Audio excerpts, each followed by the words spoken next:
하나님 말씀 누가복음 1장입니다. 누가복음 1장 39절에서 56절 말씀입니다.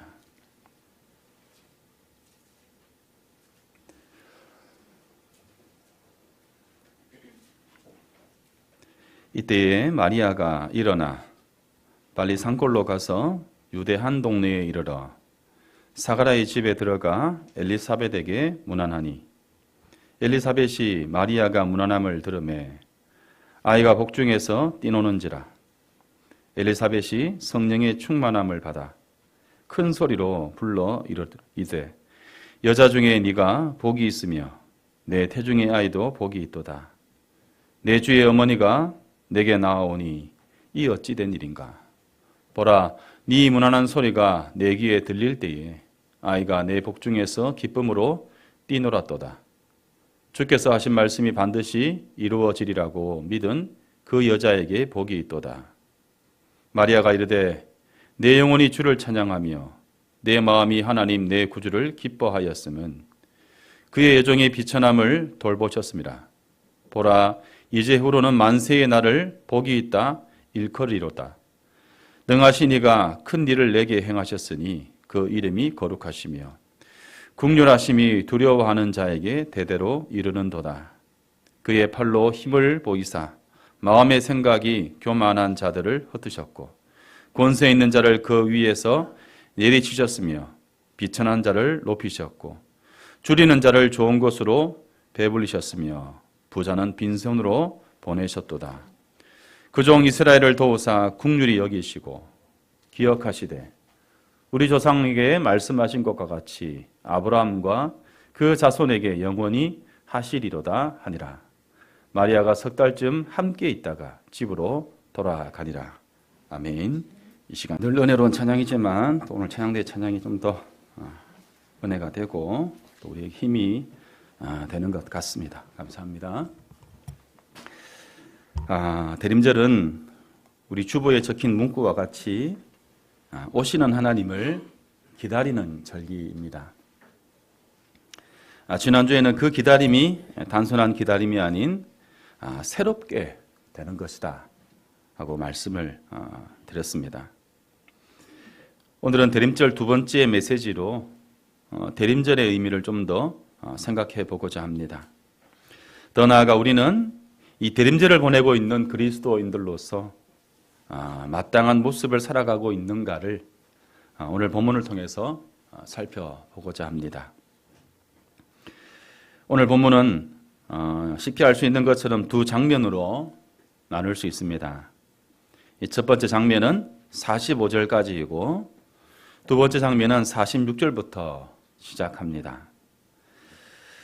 이 두 장면을 가만히 살펴보게 될 때에 공통점이 있습니다. 그것은 바로 기쁨입니다. 44절에 기쁨으로 뛰놀더라 라는 말씀이 나오고 47절에는 기뻐한다 라는 표현을 사용하고 있습니다.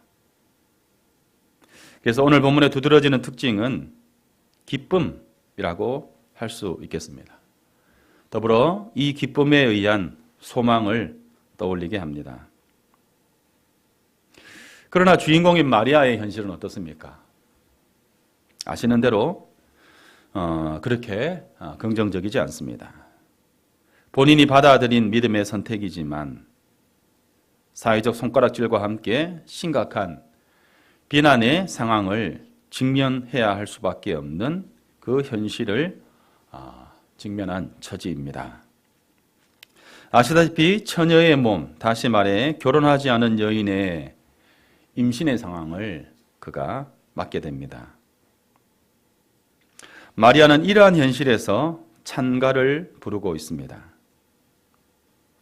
오늘 본문의 첫 번째 장면이 이 찬가의 계기입니다. 첫 번째 장면은 마리아가 엘리사벳을 찾아가는 것으로 시작합니다. 찾아간 이유는 확인을 위한 것입니다. 34절에 보면 나는 남자를 알지 못하니 어찌 아이를 잉태하는 일이 있겠습니까? 제가 아들을 낳겠습니까? 이렇게 물었습니다. 이렇게 묻는 마리아의 질문에 천사가 대답을 합니다. 앞에 여러 가지 이야기를 하면서 마지막으로 내게 일어날 일, 이 일에 대한 증거 중에 하나가 이미 아이를 임신하지 못한다라고 알려진 내 친척 엘리사벳이 임신하게 되는 것을, 그런 일이 일어날 것이다 라는 것, 이것이 증거 중에 하나다라고 말을 합니다. 이에 마리아는 38절에 주의 여종이오니 말씀하신 대로 내게 이루어지이다 라고 대답합니다. 그 대답 이후에 천사가 떠나갑니다. 마리아는 속히 일어나서 유대 산골로 올라가 엘리사벳에게도 갑니다. 마리아는 엘리사벳의 진문을 열고 인사하는 순간 신기한 일이 벌어집니다. 엘리사벳이 마리아가 문안하는 소리를 들었을 때 그녀의 태 안에 있던 아이가 뛰놀았다라고 했습니다. 뱃속에 있는 아이가 기뻐서 그랬을 겁니다. 사실 과학적으로 입증할 수 있는 것은 아니지만 누가는 그렇게 적고 있습니다. 엘리사벳의 뱃속에 있던 아기가 뛰어놀았다.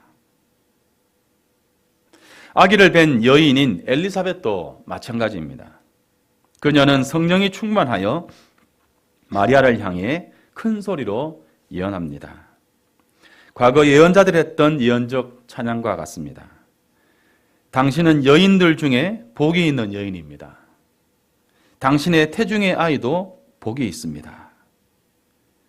내 주님의 어머니가 내게 낳아오니 어떻게 이런 일이 있을 수 있습니까? 이에 이어지는 것이 두 번째 장면인 그 유명한 마리아의 찬가입니다.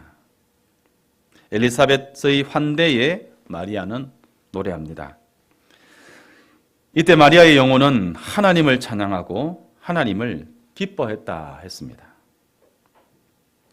마리아의 찬양은 하나님의 구원 계획이 자신을 통해 이루어진다라는 사실에 대하여 노래했습니다.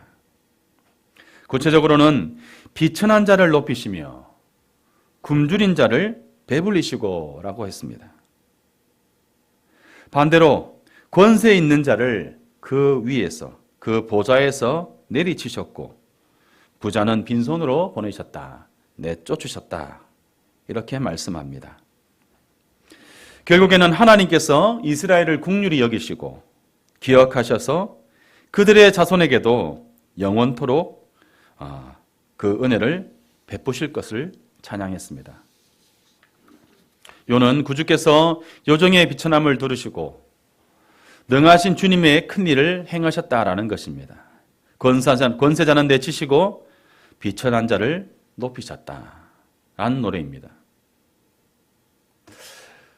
저는 오늘 본문을 통해서 말씀드리고 싶은 주제는 이 마리아의 찬가가 우리가 불러야 할 노래이지 않는가. 이 노래를 우리가 불러야 하나 부르지 않고 있는, 멈춰 있는 노래가 아닌가라는 이 질문을 드리고자 합니다. 다시 말해서 우리가 회복해야 할 노래가 이 마리아의 노래, 마리아의 찬가다라는 것이죠. 그리스도의 오심은 기쁨이며 소망입니다. 우리가 대망하는 복음입니다. 마리아의 무난함을 들을 때 복중에 있던 그 아기 요한이 뛰어놀 만큼 그리스도의 오심은 내 영혼과 내 온 마음으로 기뻐해야 할 소식, 복음입니다. 그러나 우리는 이 기쁜 노래를 잃어버린 채 살아가고 있지는 않은지, 이 기쁨을 잊은 채 세상을 살아가고 있지 않은지 대림절 둘째 주일을 보내며 묻고 싶은 것입니다. 대림절은 성탄의 기쁨을 가늠할 수 있는 바로미터와 같습니다. 대림절의 기대와 소망이 없는, 대림절 가운데 노래하지 않는 이들에게 성탄은, 그 성탄의 기쁨은 순간의 감정에 지나지 않는 것이다 라고 말씀드릴 수 있겠습니다. 마리아의 노래가 무엇입니까? 내 구주께서 나의 비천함을 돌보셨습니다. 주님은 비천한 나를 높이시고 권세 있는 자를 그 보좌에서 내리치셨습니다. 교만한 자는 흩으셨고 부자는 빈손으로 쫓아내셨습니다. 우리 주님은 줄이는 자를 좋은 것으로 배불리시고 그 종 이스라엘을 도우사 국률이 여기시고 기억하십니다. 이 약속은 영원할 것입니다. 이 노래는 우리의 노래요, 우리가 부를 노래입니다. 2025년 대망의 대림절을 맞는 우리는 어떤 모습을 하고 있습니까? 더 나아가 우리 평화교회는, 이 땅의 교회는 어떤 모습에 있을까요? 이 소망의 노래, 이 기대의 노래, 이 기쁨의 노래를 하지 않고 더 나아가 노래할 이유를 찾지 못하고 노래하는 법조차 잊어버린 사람들로 살아가고 있지는 않습니까? 두근거림을 상실한 채 이 대림절을 보내고 있는, 그저 아무런 색깔도 아무런 냄새도 없는, 그저 묻혀 있는 듯 살아있으나 죽은 것과 다름없는, 입 닫은 채 살아가는 우리의 모습은 아닌가, 우리를 되돌아보기를 원합니다. 요한계시록 3장 1절과 2절의 말씀입니다. 같이 한번 읽어보겠습니다. 시작. 사대 교회의 사자에게 편지하라. 하나님의 7영과 내가 네 행위를 아노니 내가 살았다 하는 이름을 가졌으나 죽은 자로다. 너는 일깨어 그 남은 바 죽게 된 것을 굳건하게 하라. 내 하나님 앞에 네 행위를 온전한 것을 찾지 못하였노니. 사대교회는 하나님 앞에서 죽은 교회입니다. 행위의 온전한 것을 찾을 수 없는 교회, 이 교회를 주님은 죽은 바 된 교회다라고 했습니다. 대림절을 맞는 우리는 하나님 앞에 살아있습니까? 살아있는 이들의 증거가 무엇입니까? 엘리사벳의 복중에 뛰놀았던 아기처럼 기뻐하며 부르지 않을 수 없는 노래, 그 노래가 우리에게 있습니까? 우리가 불러야 할 노래가 무엇입니까? 엘리사벳이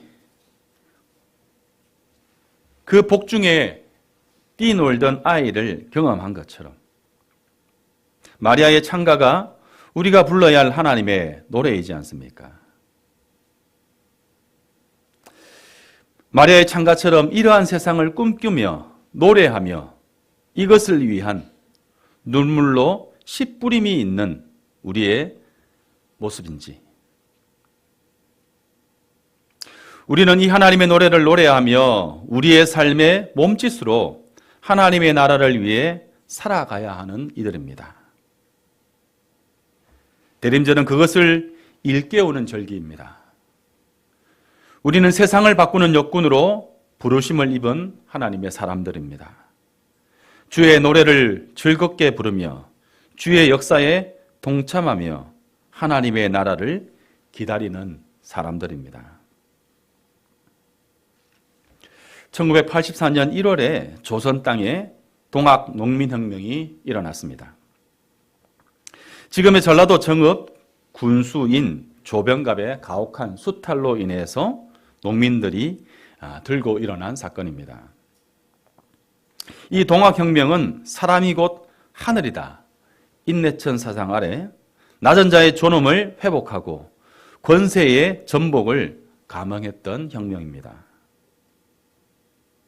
동학농민군이 고을을 점령해서 가장 먼저 불태운 것은 탐관오리가 있는 관아가 아니었습니다.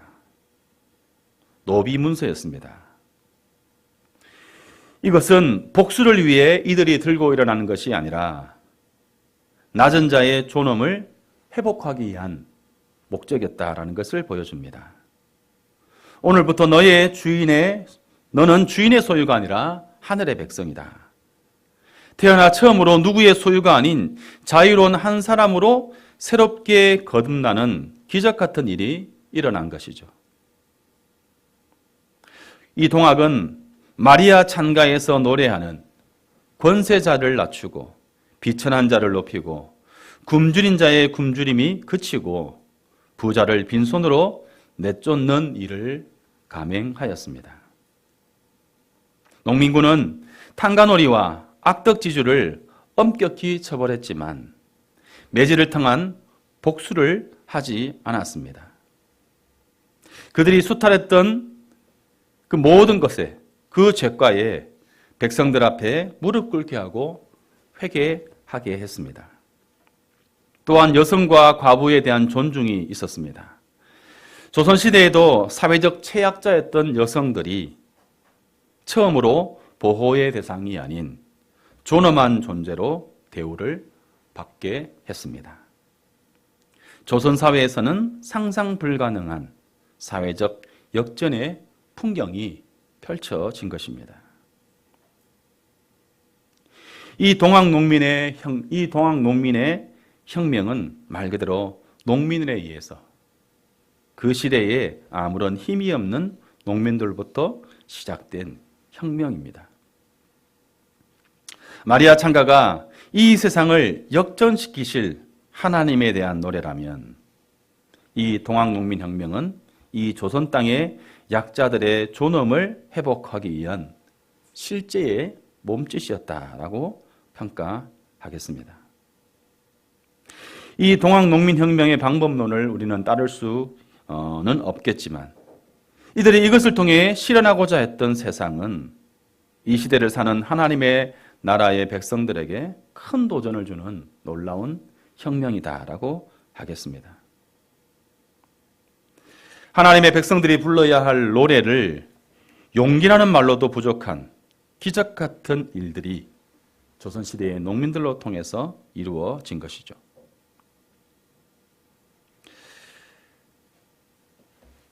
당시 이 마리아의 노래는 칠흑 같은 어둠을 뚫고 나오는 빛과도 같습니다. 이 노래의 당사자들인 엘리사벳과 마리아, 이 두 여인의 공통점이 무엇입니까? 이 두 사람은 공히 복중에 기적 같은 새 생명을 품고 있었습니다. 그러나 그들의 현실의 상황은 어땠습니까? 엘리사벳은 태의 열매가 없이 늙어버린 불행한 여인이었습니다. 당시 사람들에게 불행한 인생으로 평가받던 사람이었습니다. 유대 여인들은 천에 하나 만에 하나라도 자기의 태를 통해 그가 오실까라는 아주 막연한 소망이지만 그런 소망을 가지고 살던 사람들입니다.